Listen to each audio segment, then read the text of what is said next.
오늘 우리에게 주시는 하나님의 말씀은 요한복음 16장 16절에서 24절입니다. 조금 있으면 너희가 나를 보지 못하겠고 또 조금 있으면 나를 보리라 하시니 제자 중에서 서로 말하되 우리에게 말씀하신 바 조금 있으면 나를 보지 못하겠고 또 조금 있으면 나를 보리라 하시며 또 내가 아버지께로 감이라 하신 것이 무슨 말씀이냐 하고 또 말하되 조금 있으면이라 하신 말씀이 무슨 말씀이냐 무엇을 말씀하시는지 알지 못하노라 하거늘 예수께서 그 묻고자 함을 아시고 이르시되 내 말이 조금 있으면 나를 보지 못하겠고 또 조금 있으면 나를 보리라 함으로 서로 문의하느냐 내가 진실로 진실로 너희에게 이르노니 너희는 곡하고 애통하겠으나 세상은 기뻐하리라 너희는 근심하겠으나 너희 근심이 도리어 기쁨이 되리라 여자가 해산하게 되면 그 때가 이르렀으므로 근심하나 아기를 낳으면 세상에 사람 난 기쁨으로 말미암아 그 고통을 다시 기억하지 아니하느니라. 지금은 너희가 근심하나 내가 다시 너희를 보리니 너희 마음이 기쁠 것이요 너희 기쁨을 빼앗을 자가 없으리라. 그날에는 너희가 아무것도 내게 묻지 아니하리라. 내가 진실로 진실로 너희에게 이르노니 너희가 무엇이든지 아버지께 구하는 것을 내 이름으로 주시리라. 지금까지는 너희가 내 이름으로 아무것도 구하지 아니하였으나 구하라 그리하면 받으리니 너희 기쁨이 충만하리라. 아멘. 전 세계 어디를 불문하고 등산을 하다 보면 오르며 내리며 마주하는 사람들과 함께 이야기를 주고받곤 합니다. 정상에 다다를 쯤이 되면 한국에서는 종종 그런 말을 듣습니다. 하산하는 사람들이 올라오는 사람들에게 말합니다. 이제 5분만 더 가면 돼요. 조금만 더 가면 정상이에요. 힘내세요. 라는 격려의 말을 듣습니다. 그런데 그 말을 들을 때 어떤 때는 참 묘한 마음이 듭니다.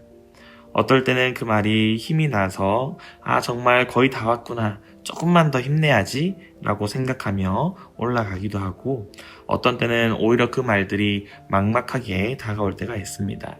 도대체 그 사람이 얘기한 5분이 언제 끝나는 건지 조금만 더 가면 된다라는 말을 들을 때 오히려 힘이 턱 빠지면서 주저앉게 될 때가 있습니다. 내 눈에 정상이 보이지 않고 길 한가운데만 있을 때 우리는 그러한 마음이 들기도 합니다. 왜 그렇습니까? 이미 내려오는 사람은 그 길을 다 지나왔기 때문에 이 조금만 더가 얼마나 남았는지를 압니다.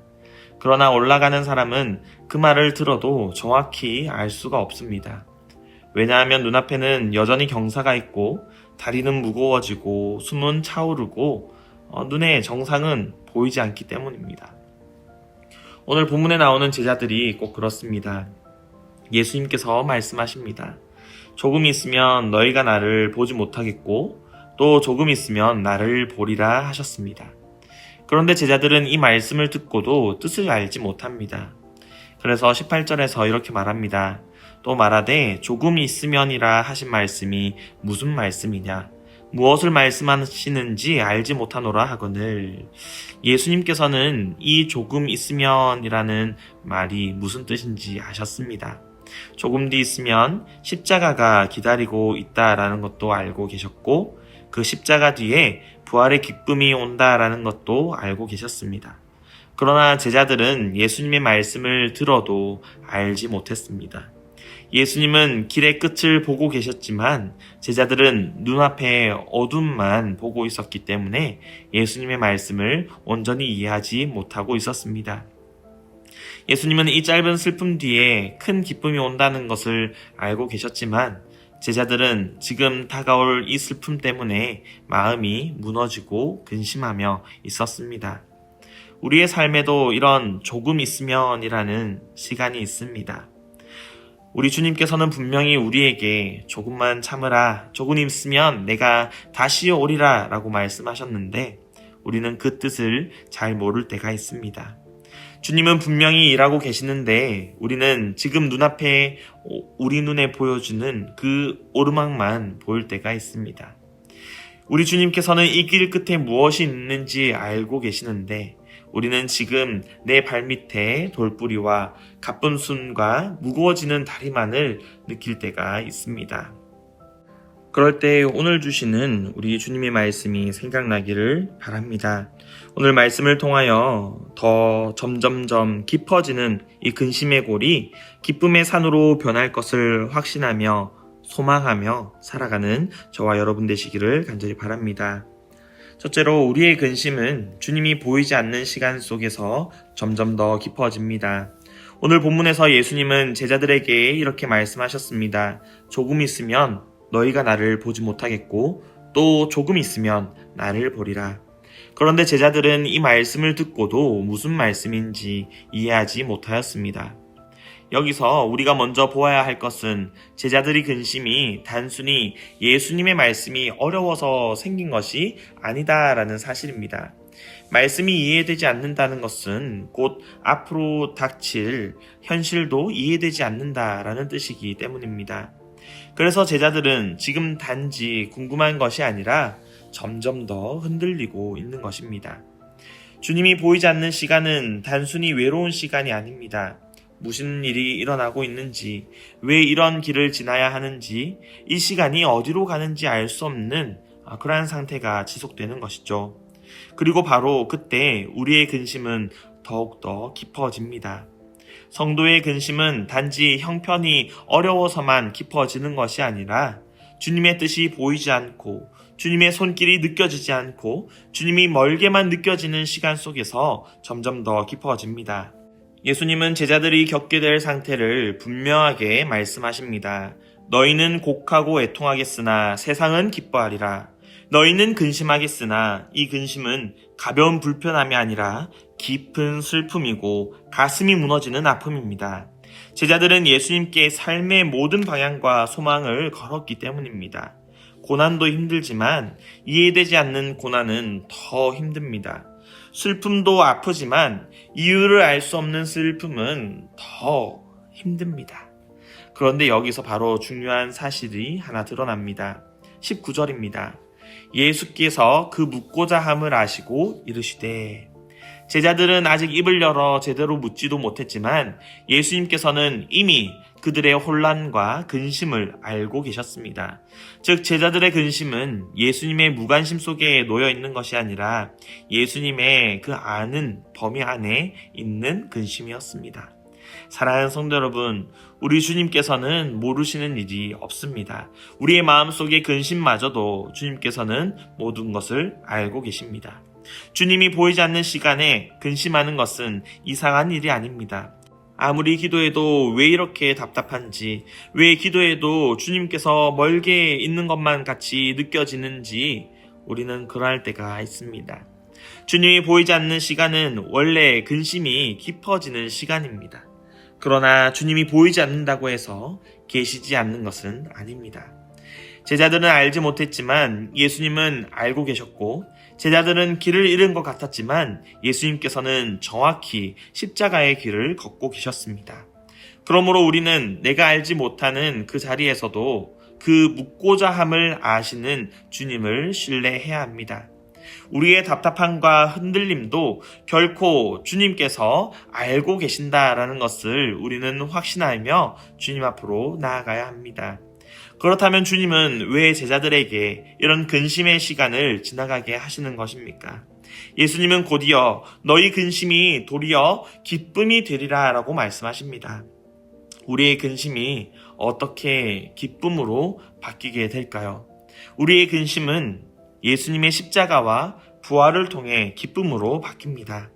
예수님께서는 20절에서 너희 근심이 도리어 기쁨이 되리라 라고 말씀하셨습니다. 근심이 지나간 뒤에 찾아오는 다른 감정이 아니라 예수님은 우리의 근심 자체를 기쁨으로 바꾸어 주시는 분입니다. 십자가는 제자들에게 실패처럼 보입니다.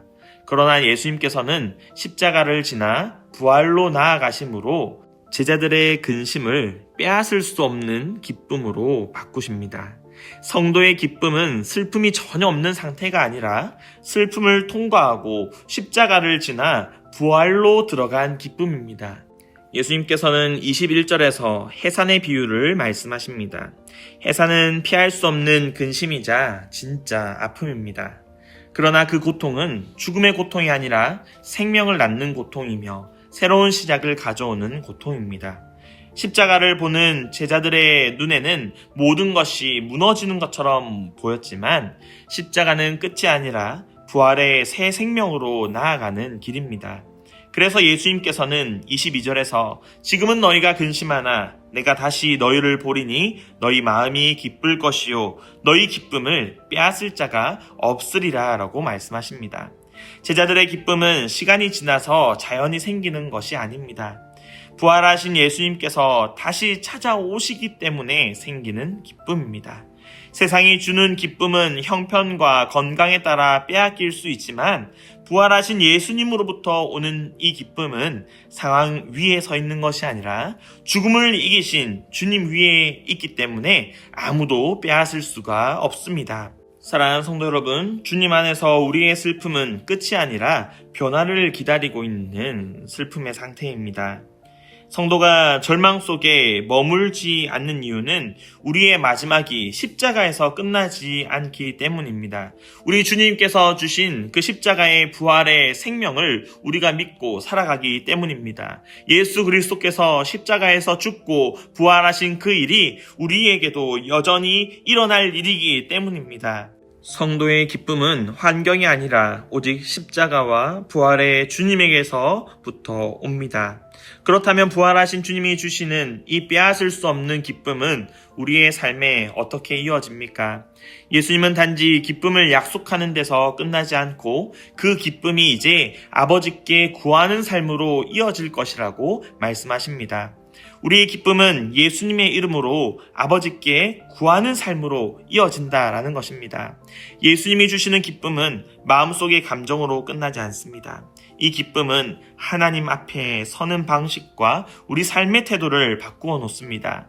이제 제자들은 두려움 속에서 무슨 말씀이냐 하고 머무르지 않고 예수님의 이름으로 아버지께 구하는 자리로 나아가게 됩니다. 23절에서 예수님께서 그날에는 너희가 아무것도 내게 묻지 아니하리라 라고 말씀하십니다. 너희가 무엇이든지 아버지께 구하는 것을 내 이름으로 주시리라 라고 말씀하셨고 지금까지는 너희가 내 이름으로 아무것도 구하지 아니하였으나 구하라 그리하면 받으리니 너희 기쁨이 충만하리라 라고 말씀하셨습니다. 십자가의 길이 열리고 부활의 소망이 우리의 산 소망이 되기 때문에 제자들은 이제 아버지께 직접 구하는 자들이 됩니다.